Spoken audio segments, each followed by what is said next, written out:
Selamat datang kembali di pembahasan mendalam kita. Kali ini kita nyelam ke bagian 2 dari buku klasiknya Clayton Christensen, The Innovator's Dilemma. Fokusnya gimana cara mengelola perubahan teknologi yang disruptif. Misi kita kali ini ya, kita coba gali prinsip-prinsip penting dari riset Christensen ini. Gimana sih caranya perusahaan bisa, ya bukan cuma bertahan, tapi malah mungkin unggul pas ada disrupsi yang sering banget bikin pemain lama tumbang. Siap kita bongkar bareng-bareng? Siap banget. Bagian ini tuh menarik ya, karena Christensen nggak cuma lihat satu industri aja. Dia nemuin pola yang sama di banyak sektor. Dari disk drive, alat berat, macam-macam lah. Dan dia nunjukin gitu, kenapa perusahaan yang tadinya hebat kok bisa goyah? Kuncinya yaitu tadi, bukan cuma di teknologinya, tapi lebih ke cara ngelolanya. Oke. Nah, prinsip pertama nih yang disebut Christensen, katanya penting banget buat ngasih tanggung jawab teknologi disruptif ini ke organisasi yang tepat. Kedengarannya sih logis ya, tapi maksudnya organisasi yang tepat itu gimana ya? Nah, ini nyambungnya ke teori resource dependence, ketergantungan sumber daya lah gampangnya. Intinya gini, pelanggan, apalagi yang gede-gede ya, itu sering banget ngatur sumber daya perusahaan mau lari kemana. Padahal kan teknologi disruptif ini biasanya nggak menarik buat pelanggan utama di awal-awal. Oh ya benar juga ya, mereka belum butuh mungkin. Betul, jadi organisasi yang tepat itu maksudnya ya bisa unit khusus atau malah perusahaan baru sekalian, spin-off gitu, yang pelanggannya emang butuh teknologi baru itu.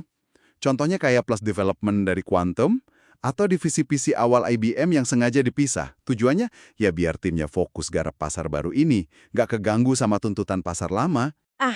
Jadi dipisah biar fokus ya, nggak ditarik-tarik sama kebutuhan pelanggan lama yang mungkin belum siap. Oke, masuk akal. Nah, terus prinsip kedua nih, ini agak kebalikannya mungkin ya. Sesuaikan ukuran organisasi dengan ukuran pasar. Pasar disruptif kan awalnya kecil banget tuh. Nah, justru itu dia poin pentingnya. Pasar baru yang kecil itu ya emang nggak bakal bisa langsung memenuhi target pertumbuhan perusahaan raksasa. Jadi kayak nggak seksi gitu ya buat mereka. Bisa dibilang gitu, ini jebakan klasik.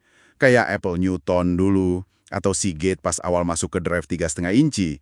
Pasarnya ya kecil banget buat ukuran mereka waktu itu. Makanya, solusinya ya tempatin proyek disruptif ini di organisasi kecil. Yang bisa semangat gitu loh, ngelihat peluang pasar yang skalanya juga masih kecil. Mereka bisa lebih lincah, lebih fokus. Akuisisi perusahaan kecil juga bisa jadi cara. Kayak yang J&J sering lakuin di alat medis. Dan datanya Christensen nunjukin, tingkat suksesnya tuh jauh lebih tinggi buat perusahaan yang menciptakan pasar baru ini dari awal, daripada yang masuk belakangan pas pasar udah gede. Oke, jadi mesti rela main kecil dulu ya di awal. Tapi, Iya. kalau pasarnya aja belum jelas gitu, gimana nemuinnya? Prinsip ketiga ini nih yang agak bikin kaget. Rencanakan untuk gagal tapi cepat dan murah pas lagi nyari pasar. Ini kan kayak lawan arus banget ya. Kedengerannya emang gitu, tapi ini penting banget. Pasar buat teknologi disruptif itu, ya, nggak bisa ditebak pakai riset pasar biasa. Nggak akurat. Terus gimana dong? Perusahaan mesti punya mindset eksperimen. Rencana awal itu bukan buat dieksekusi mati-matian. Anggap aja hipotesis awal yang perlu diuji dan dipelajari. Contohnya HP Kitty Hawk. Mereka keker sama asumsi pasar PDA, ternyata pasar realnya beda. Malah buat game murah gitu, yang muncul belakangan. Oh, jadi mereka salah tebak pasar ya? Iya, bandingin sama Honda Super Cup deh. Awalnya gagal di pasar motor gede AS, malah nemu pasar off-road secara nggak sengaja. Sukses besar malah. Kuncinya itu, hemat sumber daya. Biar kalau percobaan pertama gagal, masih ada bensin buat nyoba lagi pakai strategi baru hasil belajar tadi. Wah, jadi plannya itu buat belajar bukan sekedar ngehindarin gagal ya. Mindsetnya beda banget ini. Oke, lanjut prinsip keempat. Ini soal kapabilitas internal. Kemampuan organisasi juga nentuan ketidakmampuannya. Gimana tuh maksudnya? Kok bisa gitu? Christensen pakai kerangka RPV, Resources, Processes, Values. Sumber daya, orang, duit, teknologi, itu gampang dipindahin relatif ya. Tapi processes, cara kerja, cara ngambil keputusan, sama values, apa yang dianggap penting sama perusahaan, misal standar margin profit, ukuran pasar minimal, itu kaku banget, susah diubah. Oke. Nah, proses sama nilai yang bikin perusahaan sukses di pasar lama, itu sering banget malah jadi tembok penghalang buat sukses di pasar disruptif. Contoh klasik itu DIC. Mereka punya sumber daya buat bikin PC. Banget malah. Tapi proses dan nilai mereka itu udah disetel buat bikin mini komputer mahal, margin tinggi. Bukan buat PC murah, margin tipis. Jadi, bukan karena nggak bisa bikin produknya ya? Tepat.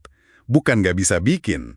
Tapi cara kerja, proses, dan apa yang dianggap penting nilai mereka itu secara aktif nolak peluang disruptif itu. Makanya, seringkali perlu tim khusus atau unit bisnis baru yang dipisah, biar proses dan nilai baru yang cocok bisa tumbuh. Jadi DNA perusahaan lama bisa jadi masalah ya. Oke, terakhir nih. Prinsip kelima, temukan atau kembangkan pasar yang menghargai atribut produk disruptif. Ini kayaknya balik lagi ke soal pelanggan tadi ya. Betul banget. Ini ngikat semuanya jadi satu. Intinya, jangan maksa teknologi disruptif masuk ke pasar utama kalau mereka belum siap atau emang nggak butuh fitur uniknya. Mereka malah bakal fokus ke kekurangannya kan?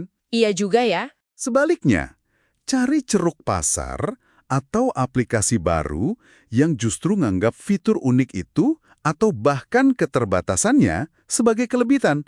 Contoh gampang, mobil listrik awal-awal. Jangkauannya terbatas kan? Nggak cocok buat semua orang, tapi mungkin pas banget buat armada kurir lokal yang rutenya pendek, udah pasti. Oh, oke. Jadi cari rumah yang pas buat si teknologi baru ini ya. Persis. Jadi kuncinya seringkali di penyesuaian pasar. Bukan cuma nunggu teknologinya jadi sempurna buat pasar yang lama. Jadi jelas banget ya, ngelola disrupsi itu kompleks. Bukan cuma soal punya teknologi keren. Ini lebih ke strategi organisasi, ya, fokus ke pelanggan yang tepat di awal, bikin tim yang ukurannya pas sama pasar baru yang masih kecil, berani nyoba dan belajar dari gagal kecil, bangun kapabilitas proses dan nilai yang pas, dan aktif cari pasar baru di mana teknologi itu dihargai. Tepat sekali. 5 prinsip ini benar-benar ngasih semacam peta jalan lah ya. Nah, ini mungkin bisa jadi bahan pikiran menarik buat Anda yang dengerin nih. Coba deh amati lingkungan sekitar Anda. Mungkin di industri Anda sendiri. Ada nggak sih teknologi atau perubahan yang kayaknya berpotensi disruptif gitu lagi muncul? Terus, coba perhatikan gimana perusahaan-perusahaan, mungkin termasuk tempat Anda kerja, ngeresponnya. Apakah Anda ngelihat mereka kayak, ya, kejebak pola gagal klasik yang dijelasin Christensen? Atau malah udah ada tanda-tanda mereka mulai nerapin prinsip-prinsip pengelolaan disrupsi ini? Itu pertanyaan menarik buat direnungkan.